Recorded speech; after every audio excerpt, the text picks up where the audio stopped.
Le dark social, si on résume, c'est le bouche à oreille numérique.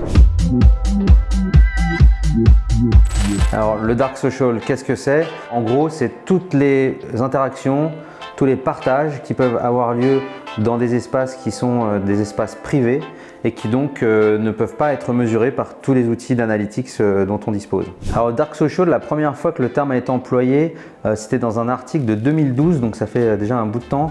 C'est un journaliste de The Atlantic qui évoque ce phénomène du dark social parce qu'en fait, il s'est rendu compte que le trafic entrant sur son site était à près de 70% en provenance de sources inconnues. C'était pas du search, c'était pas Facebook. Il ne savait pas trop d'où ça venait et en fait il s'avère que le dark social, en l'occurrence, c'est un trafic qui venait de boucles privées, d'emails même, et donc quelque chose de beaucoup plus compliqué à tracer pour tous les outils de veille et les outils d'analytics. Il y a également un chiffre qui est donné, je crois, par Digimind qui évoque le chiffre de 84% des partages sur le web qui seraient issus du dark social. Donc vraiment, on voit que c'est un phénomène massif. C'est un phénomène qui est aussi vrai sur l'actualité, sur l'information.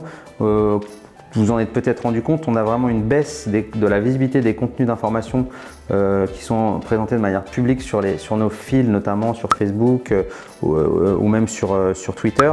En fait, il y a de moins en moins de partage public de contenus d'information, ce qui ne veut pas dire qu'il n'y a pas de partage, et je pense que c'est le cas vraiment, sur des boucles privées. Donc le dark social, ça peut être par exemple sur un groupe sur WhatsApp, ça peut être des groupes privés sur Facebook, ça peut être des espaces sur Discord qui vont être impossibles à tracer mais qui pourtant vont générer de l'engagement, de la conversation autour de contenu. Et c'est ce défi-là qu'aujourd'hui les créateurs doivent relever. Ça nécessite bien sûr d'être plus inventif, plus créatif, de s'adapter et d'adapter à la fois la nature des formats, puisqu'il va falloir être capable de créer des formats qui sont adaptés pour ces espaces privés, notamment pour qu'on les partage facilement. Et puis ça va être aussi peut-être le fait d'aller prendre le risque d'engager la conversation sur ces espaces privés, par exemple en créant un groupe sur WhatsApp, en créant un groupe privé sur Facebook.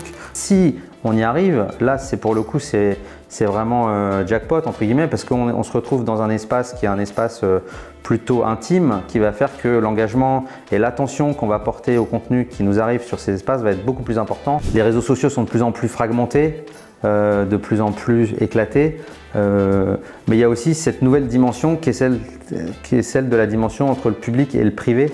Il est évidemment plus possible aujourd'hui de multiposter un même contenu sur toutes les plateformes, il faut adapter les formats, mais il faut aussi les adapter entre les espaces publics et les espaces privés. Donc ça fait une dimension supplémentaire dans le paysage des réseaux sociaux qu'il faut avoir en tête aujourd'hui. La caractéristique de cette génération de la Gen Z et puis aussi la suivante, c'est vraiment l'usage massif des messages, de la discussion, du messaging. Et ce qui fait aussi cette explosion du temps d'écran chez les plus jeunes. Donc c'était d'une part la consommation de vidéos dont on a parlé, mais c'est aussi plus basiquement le fait juste d'être dans une forme de conversation permanente avec ses amis, avec ses copains de collège, de lycée, etc.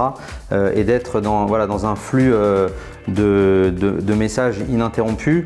Et il y a aussi bien sûr cette question qui vient là-dessus, qui est celle de la santé mentale. Certaines études disent par exemple que 90% des membres de la Gen Z estiment que les réseaux sociaux influent sur leur estime de soi et 83% ont déjà senti un sentiment de solitude dans l'utilisation des réseaux sociaux. Donc voilà, on voit que c'est une préoccupation majeure, mais qu'il y a quand même une prise de conscience et c'est tant mieux. Moi, je suis pour le coup plutôt optimiste sur ce point-là des jeunes eux-mêmes, surtout peut-être des plus jeunes qui ont vu peut-être les effets dans leur famille, de leurs grands frères, leurs grandes sœurs, voire même d'adultes, des problématiques de réputation en ligne et qui vont avoir des pratiques peut-être plus prudentes. Alors évidemment on ne peut pas généraliser, mais je pense par exemple à un phénomène qu'on voit de plus en plus qui est celui du double profil. Les jeunes qui vont avoir un profil vraiment pour on va dire la posture publique et des profils vraiment restreints à des gens très très proches. Donc voilà, il y a cette dimension-là également à avoir en compte. En tout cas, la prise de conscience sur la santé mentale, elle est salutaire. Pourquoi ces vidéos sont si populaires aujourd'hui sur les réseaux sociaux ?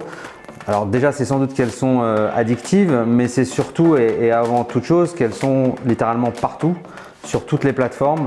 c'est vraiment devenu la norme, l'alpha et l'oméga du format aujourd'hui sur les réseaux sociaux. C'est la conséquence de ce qu'on a appelé il y a une dizaine d'années déjà le pivot vers la vidéo. C'était Mark Zuckerberg qui avait théorisé ça à l'époque, et évidemment plus récemment, surtout avec TikTok, depuis donc plutôt, on va dire depuis le Covid, en gros, où vraiment il y a cette explosion de cet usage sur TikTok. La vidéo et la vidéo courte, la vidéo qui s'enchaîne de manière automatique est devenue vraiment la norme sur toutes les plateformes. Ce que ça dit, c'est qu'on est peut-être passé de l'ère des réseaux sociaux, de l'interaction, de l'échange, à quelque chose de beaucoup plus de l'ordre d'une consommation de vidéos, en fait une consommation qui du coup est un peu plus passive. D'ailleurs, il y a de plus en plus de gens qui comparent certaines plateformes à la télévision. On dit parfois que TikTok est la télévision, une forme de télévision pour les jeunes, et c'est vrai que on peut quand même dire que quand on est comme ça en train de regarder des contenus les uns derrière les autres, alors bien sûr il peut y avoir des likes, quelques commentaires, mais on est quand même sur quelque chose d'assez passif. C'est vraiment un changement de paradigme très important qui a lieu sur les réseaux sociaux. Quand on voit que par exemple vous avez les jeunes de moins de 18 ans qui passent plus de 2 heures par jour sur TikTok, quand vous avez sur YouTube Short 30 milliards de vues par jour, c'est vraiment quelque chose qui est massif. Donc cet essor de la vidéo, c'est la fin peut-être du règne des réseaux sociaux au sens classique de l'interaction et de quelque chose de conversationnel, et c'est peut-être le deuil qu'il faut accepter de faire de cette grande agora numérique que seraient les réseaux sociaux où tout le monde échange, partage. Cette idée du Town Square aussi dont on parle aux États-Unis. Voilà, on est dans quelque chose de nouveau, et puis il y a d'autres transformations qui sont à l'œuvre, mais aussi en termes d'usage.